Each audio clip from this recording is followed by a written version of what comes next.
চাচ্ছি বিপক্ষ দলের তৃতীয় বক্তাকে মঞ্চে এবার বিপক্ষ দলের তৃতীয় বক্তা দলিল পেশ করবেন এবং নিজের মাযহাবের পক্ষে বক্তব্য পেশ করবেন।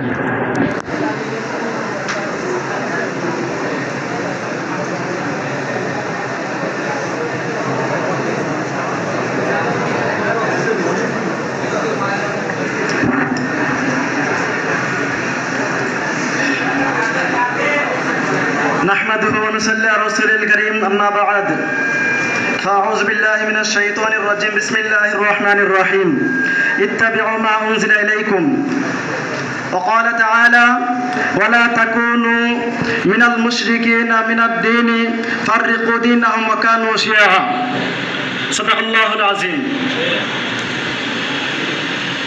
মাননীয় বিচারক মণ্ডলী, আমার আগে আমার পক্ষ থেকে কয়েকজনে মাযহাবের পক্ষে কিছু কথা বলে গেছেন। আমি তারপরে থেকে শুরু করতে যাচ্ছি।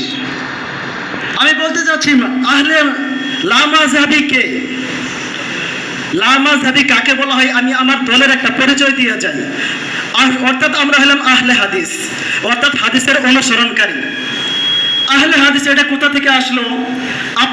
আমরা আহলে হাদিস, আমাদের আকীদা কি, আমাদের বিশ্বাস কি, আমাদের তাকওয়া কি, আমাদের পথ কি, আমাদের মত কি, এই নিয়ে এই ধোঁয়াশাটা আপনাদের সামনে আমি স্পষ্ট করতে যাচ্ছি। মাননীয় বিচারক মণ্ডলী, আমাদের আকীদা, আমাদের বিশ্বাস হলো কুরআন এবং হাদিস। রাসূল পাক সাল্লাল্লাহু আলাইহি ওয়াসাল্লাম বলেছেন, আমি দুনিয়াতে থাকবো না, আমার উম্মত তোমরা শুনে রাখো, যতদিন পর্যন্ত তোমরা কুরআন এবং হাদিসকে মেনে চলবে ততক্ষণ পর্যন্ত তোমরা পথভ্রষ্ট হবে না। মাননীয় স্পিকার, আমরা এই হাদিস মানি, আমরা আল্লাহর কথা মানি, আল্লাহর রাসূল মোতাবেক আমরা হাদিস মানি, কুরআন মানি। যারা বলে আমরা মাযহাব মানি তারা হাদিস মানে না, কুরআন মানে না। যারা হাদিস মানে না, কুরআন মানে না, মাননীয় স্পিকার, তারা ইসলাম থেকে বের হয়ে গেছে। মাননীয় স্পিকার, আমরা আপনারা জানেন আমরা সুফিবাদী, আমরা বন্ডবাদী, এগুলো আমরা বিশ্বাসী নাই। আমরা মনে করি আমাদের ধর্ম, আমাদের বিশ্বাস, আমাদের আকীদা কুরআন এবং সুন্নাহ। আমরা এটা মানি না কোনো নেতা, কোনো মত, কোনো ব্যক্তি, কোনো মাযহাব নির্ধারণ করবে আর এই অনুযায়ী আমরা মতবাদ করব, আমরা ধর্ম, বিশ্বাস, আকীদা লালন করব। কেন আমরা কোনো ব্যক্তিকে মানব, কোনো মাযহাব মানব? কারণ আমাদের সামনে আছে কুরআন, আমাদের সামনে আছে সুন্নাহ। মাননীয় স্পিকার, আমাদের পার্শ্ববর্তী বক্তৃতা যা বলে গিয়েলেন যে আমরা মাযহাব মানবো, মাযহাব মানলে আমাদের কত ক্ষতি হয়।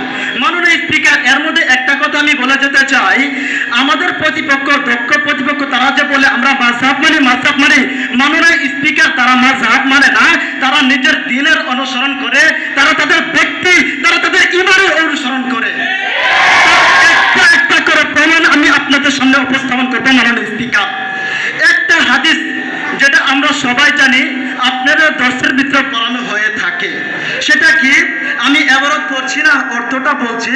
কোনো ব্যক্তি যদি তার বকরি বা গাভী কেনার পর বাড়িতে নেওয়ার পরে যদি দেখে যে এর ভিতরে পর্যাপ্ত পরিমাণ দুধ নেই, বাজারে গিয়ে আমরা যেটা দেখতে পেরেছি মাননীয় স্পিকার, সেটা আসল দুধ নয়, জমাকৃত দুধ। পরবর্তীতে হাদিসের পরবর্তী অংশ হলো ওই ব্যক্তি চাই এই গাভীটা, এই বকরিটা ফেরত দিতে পারবে মাননীয় স্পিকার। কিন্তু দক্ষ প্রতিপক্ষ উত্তর দিবেন তারা এই হাদিসটাকে কিভাবে বিকৃত করেছে। তারা প্রথম হাদিসের এই অংশটুকু মানে যে ফেরত দিতে পারবে, কিন্তু হাদিসে বলা হয়েছে যদি ফেরত দাও তাহলে এক পরিমাণ তার বিনিময় মূল্য প্রয়োগ করতে হবে। এখানে কিন্তু তারা মানতে রাজি নয় মাননীয় স্পিকার। এখানে বলে যে আমরা এক সানা যত পরিমাণ ক্ষতি হয়েছে অত পরিমাণই দিব। এখানে যদি আমরা বলি হাদিসের এক অংশ মানলেন তো আর এক অংশ মানেন না কেন? মাননীয় স্পিকার, তারা তাদের ইমানের মতকে টিকাইতে গিয়ে কত বড় নির্লজ্জ ভাবে বলতে পারে যে ইমাম আবু হানিফা মতকে টিকাইতে গিয়ে বলে আবু হুরায়রা নাকি দক্ষ সাহাবী নয়। নাউযুবিল্লাহ, এত বড় মতবাদ তারা কিভাবে পোষণ করতে পারে? মাননীয় স্পিকার, তারা যে ইমামের অনুসরণ করে, এই ইমাম যদি কোরআনের বিরুদ্ধে যা, কোরআনকে তারা ছুঁড়ে ফেলে দেয়, হাদিসের বিরুদ্ধে যা, হাদিসকে তারা ছুঁড়ে ফেলে দেয়, তার প্রমাণ আমার কাছে আছে মাননীয় স্পিকার।